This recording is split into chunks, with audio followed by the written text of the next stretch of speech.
Good morning, everyone. It's indeed an honor to be delivering this keynote address at the 19th Quadrennial Congress of the International Council on Archives here in Abu Dhabi. As a lifelong student of history myself, I'm deeply privileged to have this opportunity to address members and delegates of the world's foremost international body for the cooperation and preservation of our archives. You are, in many ways, the gatekeepers of our collective heritage, and I'm truly delighted to join you this morning. I've been asked to speak on preserving memories and their importance in building modern nations. And that's a fascinating theme. Since the end of the Second World War, and certainly owing to the cataclysms of the Cold War era, we all have a fair idea as to what constitutes a modern nation. Most of us feel it has a lot to do with a sort of constitutional nationalism, where the focus is supposed to be on individual liberty and dignity, alongside such things as protecting pluralism and promoting a liberal market, though, of course, in some countries it may be tempered with state control. Now, creating such a nation is far from easy, for many of the concepts that underpin constitutionalism are Western in origin, and as such cannot easily be foisted upon societies with a different constitutional ethos. So an effort is required to wed them to that nation's indigenous values and precepts, practices, and customs. These, in turn, are firmly rooted in the nation's history. How a nascent nation interprets or reinterprets its history and historical traditions in order to create space for constitutional models is what determines its fate as a modern nation. Against this backdrop, we must examine the role history and historical memory and its preservation play in nurturing modern nations. That leads to the question, what exactly is the role of history? At any given point, and certainly in nations as steeped in antiquity as my own, India, the bone of contention is not so much history, so much as how that history is being remembered. After all, there can be such a thing as my history and your history. The way we remember different facts can become bones of contention. What and how modern nations choose to remember is what defines them. Some of you are familiar with the famous concept of Ernest Renan in France, who argued that forgetting was as important as memory in building a modern nation, that one had to forget some of the painful aspects of the past in order to forge a nation together. Now, there is an interesting discussion, a distinction drawn between history and historical collective memory by the French philosopher and sociologist Maurice Halbwachs. He took the view that how we choose to remember our history is a collective social phenomenon. In other words, it's an evocation of the past that is constructed and shared by the members of a social group or the citizens of a nation. Collective memory, argues Halbwachs, is vital for the life and survival of a society. Indeed, it's what constitutes a society, and its cornerstone is the cornerstone of its identity. The historian Eric Hobsbawm from Britain argued that the past is the essential element in nationalistic ideologies. If there is no suitable past, he writes, it can always be invented. The past legitimizes. The past gives a more glorious background to a present that does not have much to show for itself. Hobsbawm compares the role of history in nationalism with that of the poppy to the heroin addict. It is the source of the drug that both poisons and empowers the nationalist. For nations like mine that arose from the ashes of colonialism or imperialism, it became necessary to decide how they must remember their past. The path to the future, paved with ideals having a Western hue, had nevertheless to resemble a familiar and oft-traveled road. After the Russian Revolution, for instance, the Bolsheviks went about annihilating all traces of Tsarist Russia and knitting together a patchwork of sundry disparate nations anchored in a fierce loathing of imperialism and a suffocating, though increasingly involuntary, commitment to Soviet communism, the diktats of the Bolsheviks. And so it was in China after Mao's revolution, which, upon bringing the communists to power, triggered a whole array of other revolutions that sought to demonize the former power elite and usher in a new and supposedly egalitarian culture. But the appeal to a positive historical memory as opposed to this negative can play a significant role in constructing the nationalism of the present. So India, for example, after being torn under by grotesque internecine violence at the time of freedom, what we called our partition, decided to purvey a syncretic and integrative notion of nationhood, grounded in the evocation of a past that portrayed India as a bedazzling mosaic of people, cultures, languages, stories, and faiths. Perhaps the best articulation of this pluralist vision of India comes from our first Prime Minister, Jawaharlal Nehru, who famously refers to his nation in his book, The Discovery of India, as an ancient palimpsest.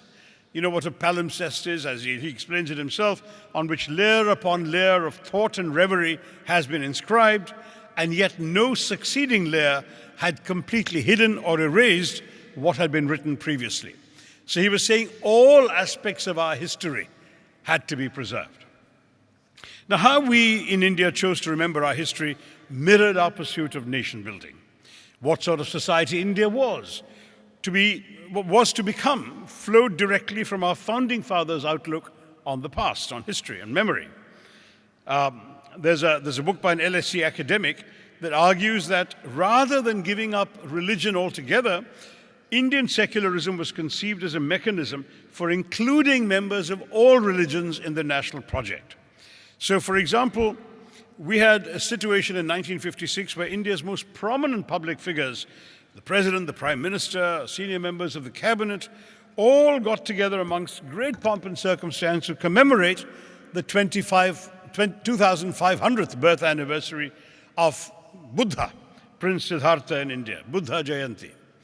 Now, that the leading Indian politicians of the time should have participated in such an endeavor is emblematic of how India chose to remember its past. Because today, Buddhism is a tiny minority faith. Not even 1% of the population follows it.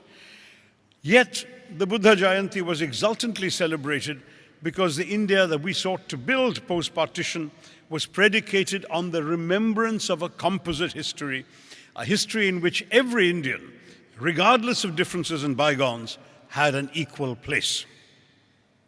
But as Halbwachs also concedes, historical collective memory is far from being immutable. It's dynamic, and as such contingent on multiple factors. Citizens conform to the collective memory of their nation or group, especially if they're part of a majority.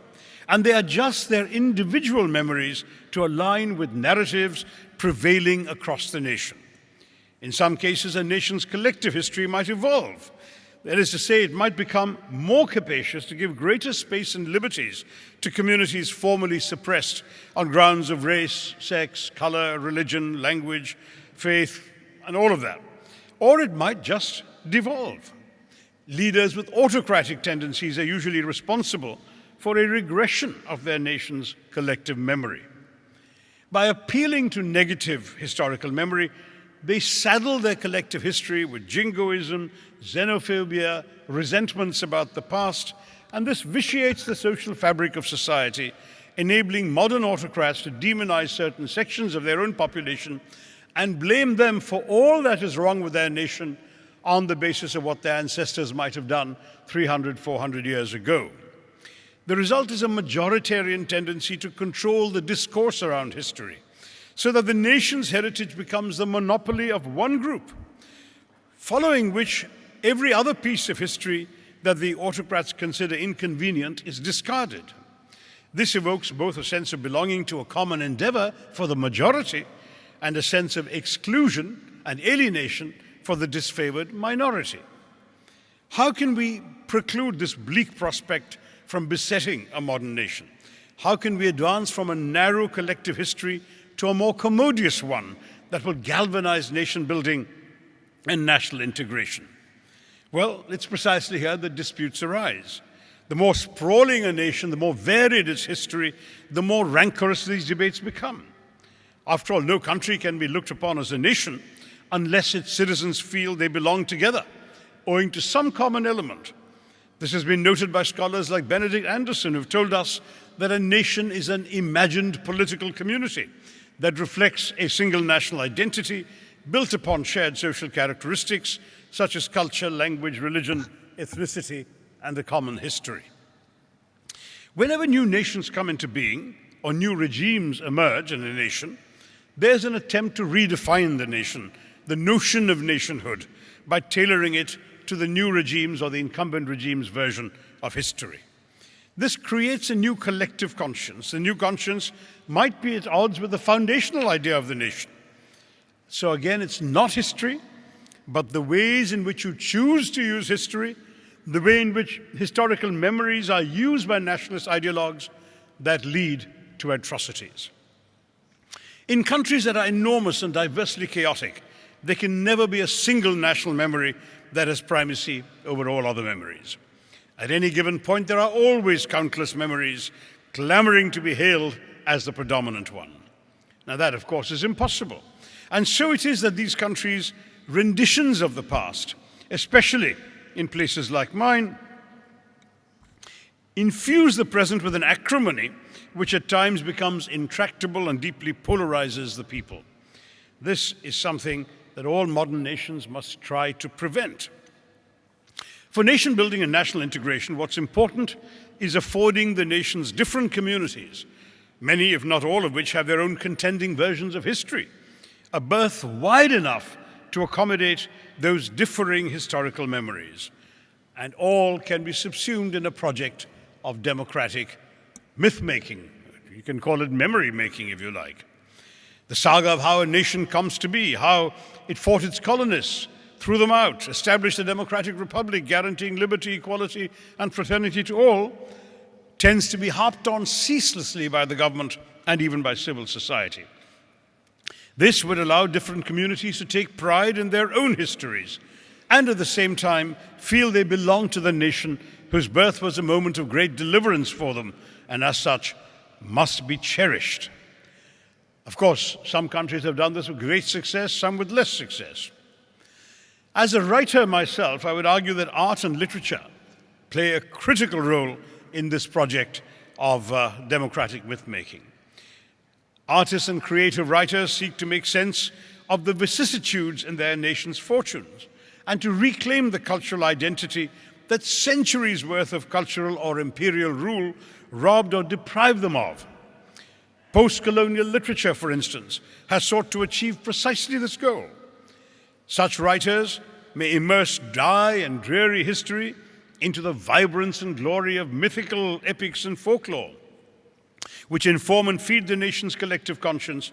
And of course, these are tales whose characters and scenarios already stalk the imaginations of the nation's citizens, becoming over the course of time nationally understood metaphors that speak to the present, to what's happening in the nation at any time. Every modern nation needs to weld together these sort of Western concepts, if you like, of constitutionalism and the nation's own historical traditions and customs. So in my first novel, for example, now over 30 years ago, the great Indian novel, I used our ancient epic, the Mahabharata, which every Indian is familiar with, as well as the story of our 20th century struggle for freedom from British rule. And I merged them together to tell and to retell the political history of 20th century India through a reimagining of the great epic, fictionally recasting its episodes, events, and characters.